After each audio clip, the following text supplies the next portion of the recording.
Le 15 de France s'est incliné en toute fin de partie, 23-27, face à l'Écosse, ce vendredi 26 mars au Stade de France à l'occasion de la dernière journée du tournoi des 6 nations. Le pays de Galles est donc champion, le 15 de France termine à la deuxième place grâce au point de bonus défensif. Il y a quelque chose que l'on n'enlèvera pas à ce jeune groupe tricolore, même derrière nos écrans, il nous procure toutes les émotions possibles et imaginables. Elles sont le plus souvent très agréables à l'image de la joie ressentie la semaine dernière au moment de l'essai de Brice Dulin dans les arrêts de jeu face aux Gallois. En revanche, c'est la frustration et la déception qui dominent ce soir après ce duel perdu contre les Écossais.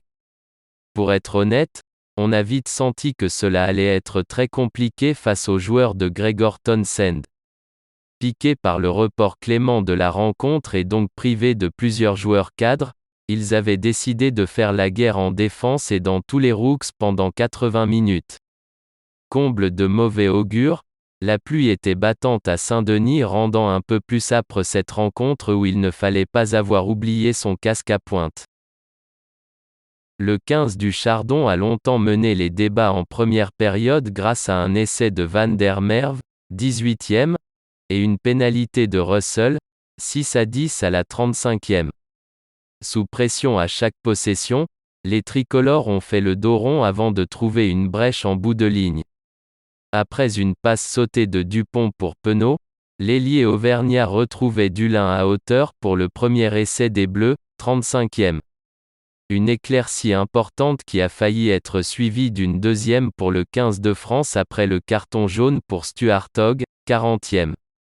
Mais le contre en touche écossais en décidait autrement et les deux équipes rejoignaient les vestiaires sur ce score étriqué, 13-10. Les Écossais n'ont jamais lâché le morceau.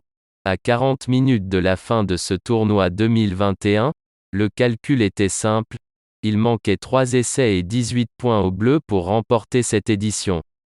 Malgré une grosse résistance écossaise, Penaud était à la conclusion d'une sublime réalisation française initiée par un offload magique de Vakatawa. Le centre francilien fixait 2 défenseurs en coin pour permettre à son ailier de taper par-dessus, récupérer son ballon et marquer, 46e.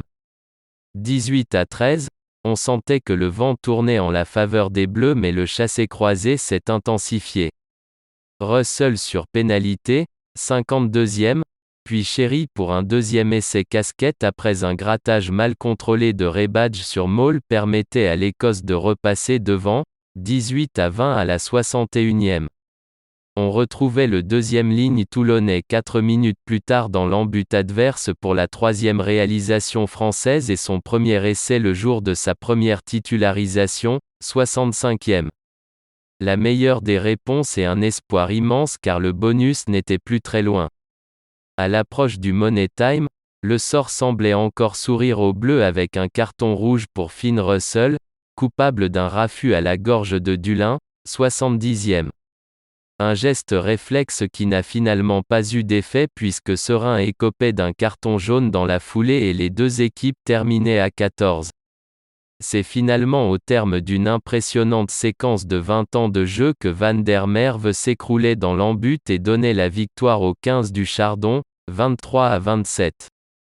Comme à Twickenham en début de tournoi, l'Écosse n'a jamais lâché le morceau et a réussi à arracher la victoire en terre française, ce qui n'était plus arrivé depuis 1999. Un succès largement mérité tant la bande d'Amish Watson a encore réalisé une grosse partie sur les fondamentaux.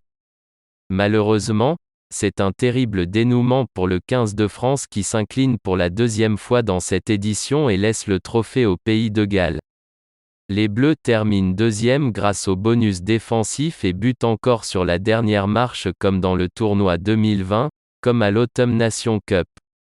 C'est frustrant pour ces joueurs qui ont beaucoup donné sans être épargnés mais c'est certainement aussi le signe qu'ils doivent encore franchir un cap dans la maîtrise avant de décrocher leur premier titre. Bravo les Bleus!